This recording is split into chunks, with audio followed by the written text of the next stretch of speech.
రిషికి ఉమ్మ పెట్టి నవ్విన వసుధార.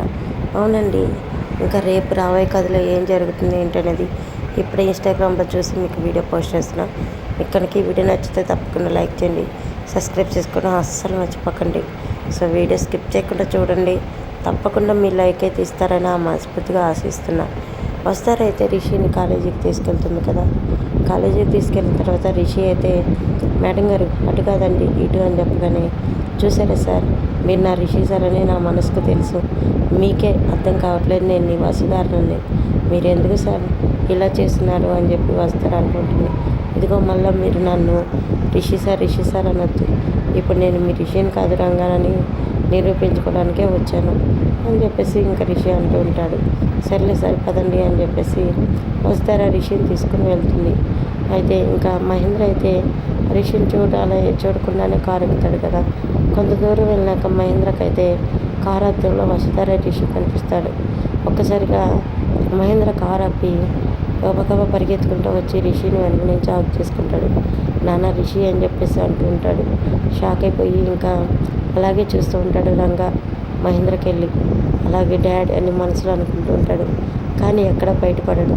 ఏ ఎవరండి మీరు, ఏంటి అసలు ఇదంతా ఎవరు, ఏంటి మేడం గారు మీరు నన్ను ఇక్కడికి తీసుకొచ్చి ఇంత ఇబ్బంది పెడుతున్నానని రిషి అంటుంటే, అయ్యో సార్ నేను ఇబ్బంది పెట్టానా, నేనేమి ఇబ్బంది పెట్టాను సార్ అంటుంటే, ఎవరైనా వచ్చి నన్ను వెనక్కుండా వచ్చి హక్ చేసుకుని నాన్న రిషి అంటున్నారు అని చెప్పేసి వసుధారంగా అంటుంటాడు.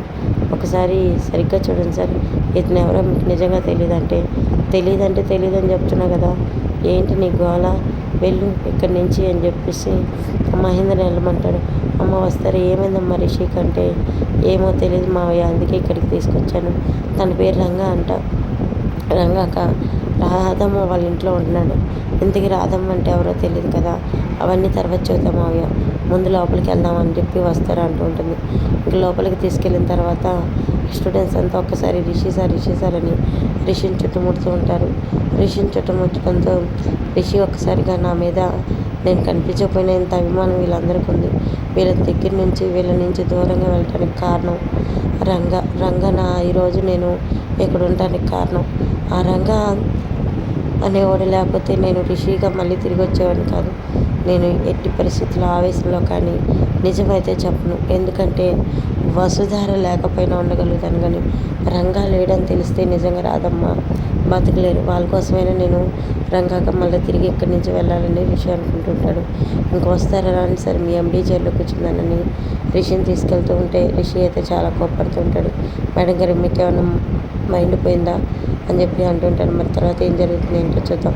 ఎండీ జైల్లో కూర్చోబెట్టబడుతున్న వస్తారా ఏం చేయబోతుంది ఏంటనేది నెక్స్ట్ వీడియోలో చూద్దాం. నచ్చితే లైక్ చేయండి, సబ్స్క్రైబ్ చేసుకోండి.